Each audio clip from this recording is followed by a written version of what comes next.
There exists a teaching so dangerous that the early Stoics buried it beneath layers of acceptable philosophy. A fragment of wisdom that contradicted everything Rome wanted its citizens to believe. And when you discover what they tried to erase, you will never see power, control, or your own suffering the same way again.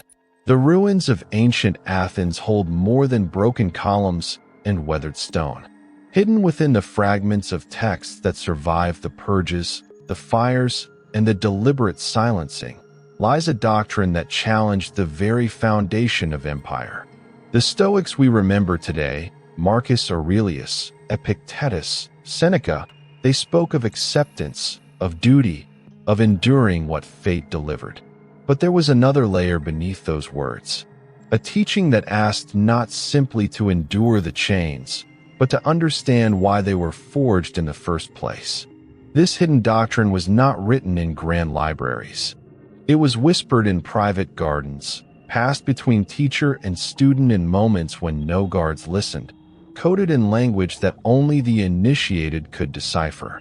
If you want to uncover more forgotten truths that history tried to bury, subscribe to this channel now. Hit that like button and turn on notifications, because what comes next will change how you see the ancient world and your place within it. The year is 155 BCE. The philosopher Diogenes of Babylon stands before the Roman Senate. He has been sent as an ambassador, but his true purpose runs deeper. On one day, he delivers a speech praising justice as the highest virtue, the foundation of civilization, the glue that binds society together. The senators nod in approval, but on the following day, he delivers another speech, one that systematically dismantles every argument he made the day before. He demonstrates that justice, as Rome defines it, serves only the powerful, that laws are crafted not for truth, but for control, that what the empire calls virtue is simply the mask worn by domination. This was no accident. This was a test. And Rome failed it. They expelled him. They recognized the danger immediately. Because once you see that the moral framework supporting an empire is constructed, not divine, the entire illusion begins to crack. This moment represents something deeper than one philosopher's rhetorical game. It points to a tradition within Stoic thought that the sanitized versions never mention. The Stoics who reached the masses preached acceptance of fate, amor fati, the love of one's destiny. But the inner circle, those who studied under the first masters, they learned something else entirely. They learned that fate itself was a political tool, that when the emperor tells you to accept your suffering as divinely ordained, he is asking you to worship the architecture of your own oppression. The fragment that reveals this most clearly comes not from the famous texts, but from a letter discovered in the 19th century, tucked within the walls of a monastery that had been sealed for 600 years. The letter, written in Greek, bore no signature, but the language matched the cadence of Chrysippus, the third head of the Stoic school. In it, he writes to an unnamed student. The passage is brief, but its implications are staggering. He says that the wise man does not simply accept what is beyond his control. He studies the mechanisms that create the illusion of powerlessness. He distinguishes between the necessity of nature, the changing of seasons, the movement of stars, and the necessity of men. The laws that claim permanence but shift with every generation.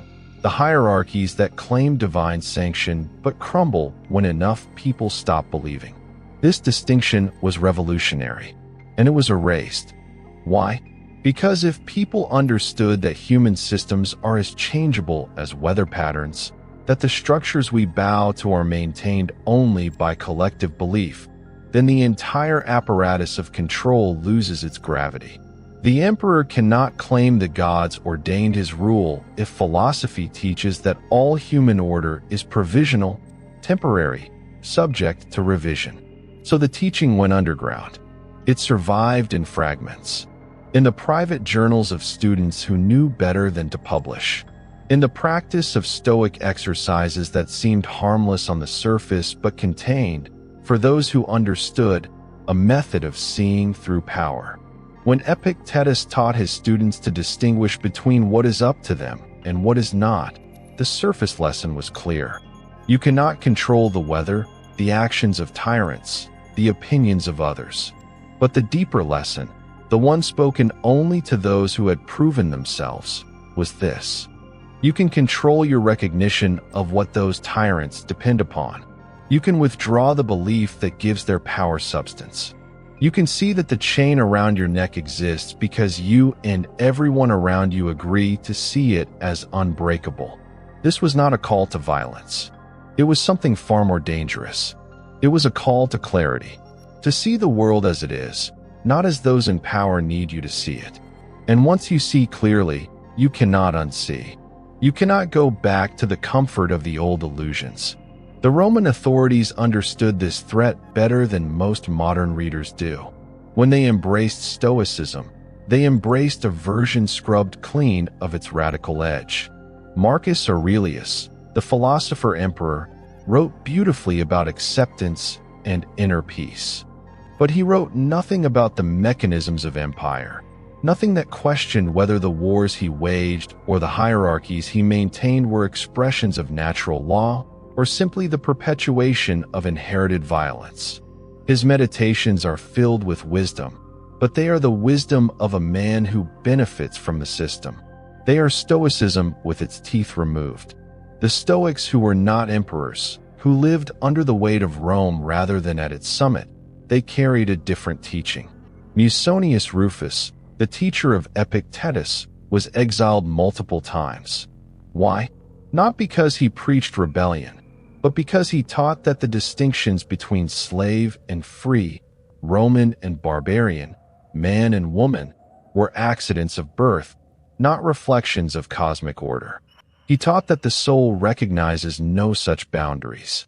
And if the soul recognizes no boundaries, then the entire legal and social structure built upon those boundaries becomes visible as what it truly is: a construction, a choice, a lie agreed upon. The hidden doctrine of the Stoics can be summarized in a single idea that never appears explicitly in the surviving major texts. The natural order is indifferent, but human order is not. Human order is interested. It serves purposes. It benefits some and crushes others. And the wise person does not confuse the two. When a Stoic tells you to accept what you cannot change, the question you must ask is this: cannot change according to nature, or cannot change according to those who profit from your belief in inevitability? This question is why the teaching was hidden, because once asked, it cannot be unasked. It turns every law, every tradition, every claim of eternal truth into something that must be examined rather than obeyed. And empires do not survive examination. The practice that emerged from this hidden teaching was called by different names in different circles, but the most common term found in the fragments is the second sight. It was a meditation, but not the kind that seeks peace. It was a meditation designed to strip away the layers of conditioning, to see through the language that makes domination sound like destiny. The practitioner would sit with a single question: who benefits from my belief in this limitation? Not whether the limitation is real, not whether it can be overcome, but who profits from the story that it cannot be. Applied to poverty, the question becomes sharp: who benefits from the belief that poverty is a natural condition rather than a policy choice? Applied to war, it cuts even deeper. Who benefits from the narrative that this conflict is inevitable, that these enemies are eternal, that this violence is sadly necessary? The answers are never comfortable. And the Stoics who practiced this second sight knew that comfort was not the goal. Clarity was. This is where the teaching becomes almost unbearable, because clarity without power to act can become its own form of torture. To see the chains clearly, to understand exactly how they function, and yet to remain bound, this is a deeper suffering than ignorance. The early Stoics knew this. They did not promise liberation. They promised something stranger. They promised that even within the cage, The mind that sees the bars for what they are is free in a way the jailer can never touch. Not because the cage does not matter, but because the one who understands the cage is no longer deceived by it. And deception, they taught, is the true prison. The historical record shows what happened to this teaching. As Stoicism spread through Rome, it bifurcated. The public version became the philosophy of generals and statesmen. Accept your role. Do your duty. Endure with dignity. This version was safe. It upheld the order. It made better soldiers, better administrators, better subjects. But the private version, the one taught in small groups, in coded language, continued.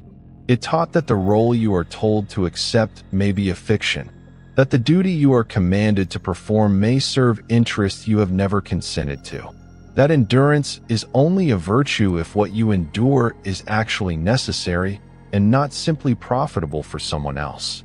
By the time Christianity became the official religion of Rome, the hidden Stoic teaching had already been fragmenting. Some of it merged with early Christian mysticism, the idea that the kingdoms of this world are not the kingdom of truth. Some of it went further underground, preserved by scholars who recognized its danger and its value. And some of it was simply lost, burned in the fires that consumed libraries, erased by authorities who understood that certain ideas are more threatening than any army. What survived did so in pieces. A line here, a reference there, enough to reconstruct the shape of what was lost, but not enough to restore it fully. Until now. Because the questions that teaching asked have not disappeared. They have only grown more urgent. The modern world operates on the same principle that ancient Rome did. It presents human choices as natural laws. It calls the outcomes of policy fate.